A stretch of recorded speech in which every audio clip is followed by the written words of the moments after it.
you miss me? I know it's been a bit since I've put out a video. In fact, it's been 1 whole month, I believe. And I doubt any of you care. Are you curious about what I've been doing this amount of time? I bet you're thinking, oh man, Zach's got a bunch of brand new content for us. Well, let me tell you exactly what I've been doing these past 4 weeks.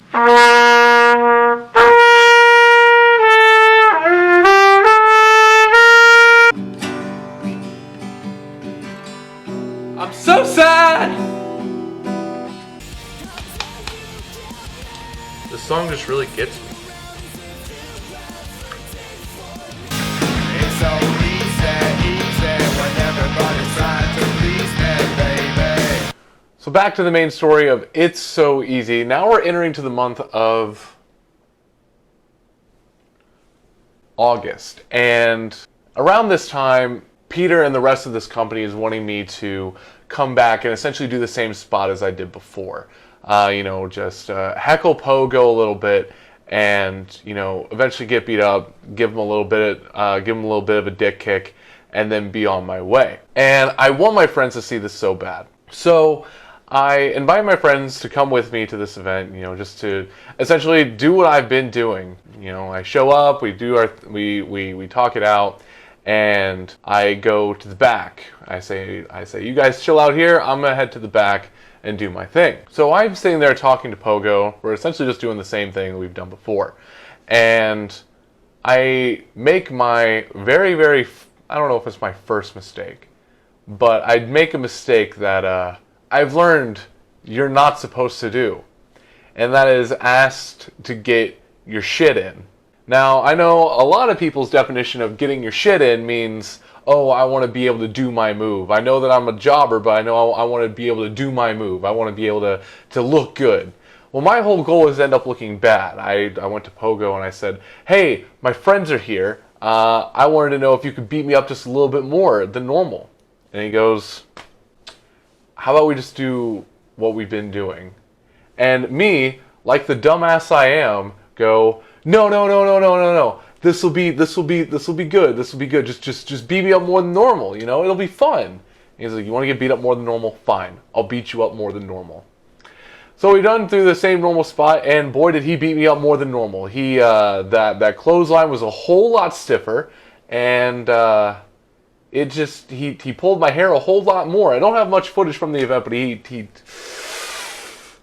he gave it to me. He really gave it to me, and this was my, I guess you could say, my first receipt. So the receipt is essentially your payback for doing something stupid. So you make sure not to do it again. Yeah, that would be my first, I guess you could say, receipt.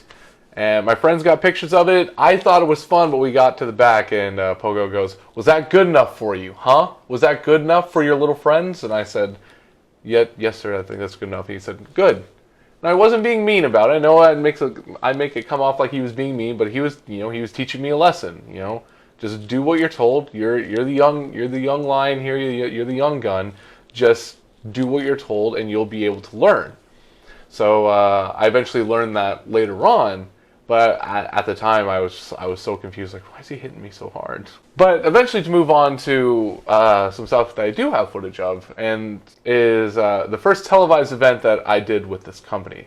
Now, this first televised event, you can find it on YouTube somewhere. I'm not going to disclaim where it is, because then I start disclaiming other people's names. But and I'm trying not to do that. I'm not trying to throw anybody under the bus, because there are some times where I do talk bad about certain people, and I really don't want to have their names be brought out there like that. Not only to cover themselves, but to cover myself as well.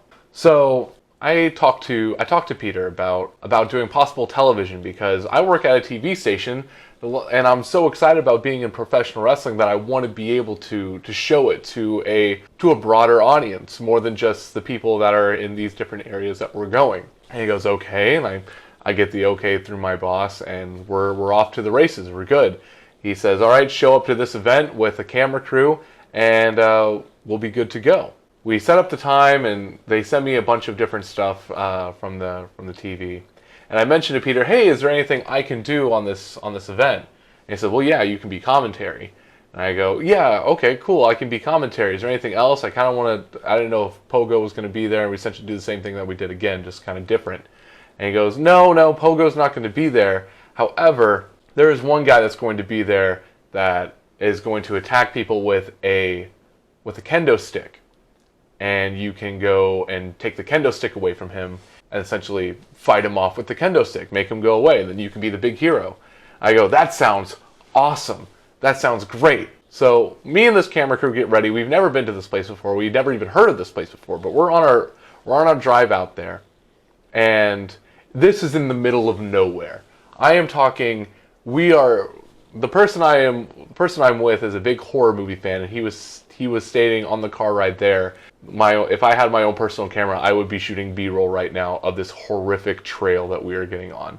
It got really sketchy really fast. So we're on our way, and we eventually get to this building. We talk over what's going on with these different wrestlers, and we start interviewing. I do different interviews backstage so that we can throw those in, transition between commercials. I'm playing this all out in my head.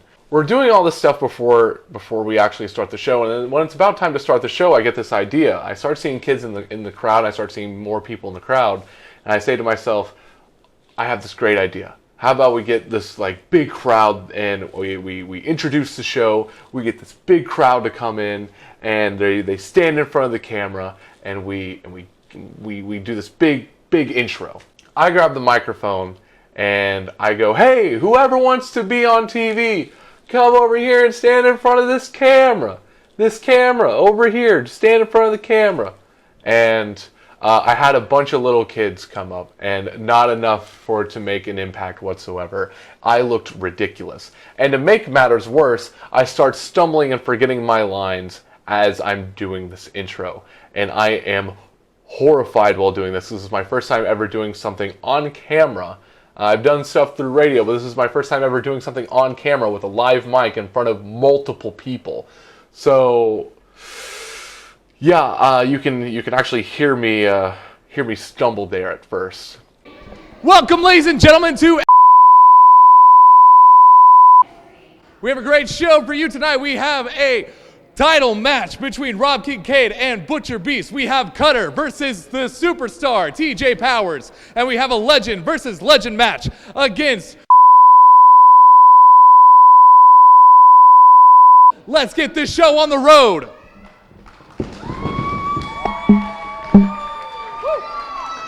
Yeah, pretty embarrassing. And as the night goes on, there's a battle royal that takes place. And I'm going to tell you something right now, doing commentary, because I'm doing commentary at this point. Doing commentary for a battle royal is hard. It's very, very difficult because there's so many people going on at once. You're trying to watch everybody. And I only have this one little TV monitor. What you're seeing right now is what I was seeing. And it was hard to keep track of everybody because I did not have a list of everybody's names. And I started getting people confused, and I started stumbling over myself. And it's very, very difficult to do. I will say this right now, to the people that used to crap on the commentary of WWE for being all over the place, it's a very difficult thing to do, and I praise them for being able to do it also with a 70-year-old man screaming into their ears. I can only imagine how flustered I would be with another person screaming into my ears of what to say and what to do. It was very difficult. Now, as the night goes on, we eventually get to the match where I go to save this one's wrestler's butt. So, things get bad, DQ, and this guy starts beating up security. I go to make my big move, and as I'm entering the ring, I trip on the bottom rope, and the guy ends up seeing me. And in order not to break kayfabe, he doesn't sell for me. He doesn't let me take the kendo stick. So me and him are just awkwardly standing there, just staring at each other. Because I'm supposed to be this commentator, I'm not supposed to be a wrestler, and I'm just standing there while all these security guards are coming up and taking shots from this kendo stick. What I should have done in that moment was call an audible and say, hit me with the kendo stick. Get some sympathy for me and make him look like a big baddie. But I'm freaking out because I'm over here with the plan of grab the kendo stick. And he's not letting me grab the kendo stick because he doesn't want to break kayfabe. He doesn't want to look bad since he's already saw me. He doesn't want me to, doesn't want to look stupid and have me just, take it away from him. He's this big bad man, doesn't want me taking it away from him. So we have sort of this awkward moment, and eventually he just says, "Get the hell out of here." So I roll out. I listen. I roll out of the ring, and I go back to commentary with my tail between my legs, and rightfully so. I will want to talk about the match of the evening, though. If you can search, if you do a little bit of digging, you search this match out. There's a triple threat match, which was the match of the night. It had a guy there named Canadian Kid, Van Mardigan, and somebody else I can't really remember the name of at this moment in time. It's a really, really great match. Definitely seek that out. You'll be hearing from Van Mardigan again sometime later on in the story.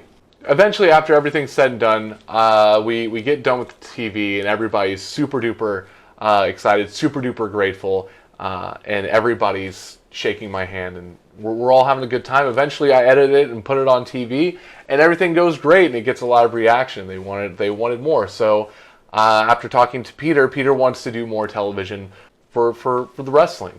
As far as I can see it, the only way to go is up from here, and it doesn't exactly go up from here. So that was the month of August on It's So Easy right here on my YouTube channel. Make sure to follow me on all the socials right here. Give this video a like if you like it. If you don't put a thumbs down, because that will really hurt my feelings. And if you want to see more, hit that subscribe button and comment on this video if you like it. I will see you guys hopefully a whole lot sooner than what I've been putting out these videos. I know I've been putting out these videos very sparsely, and I'm trying to do a little bit more because there's a lot more I'm wanting to do with this channel that you may see in the near future. So thanks a lot for watching. I'll see you guys around.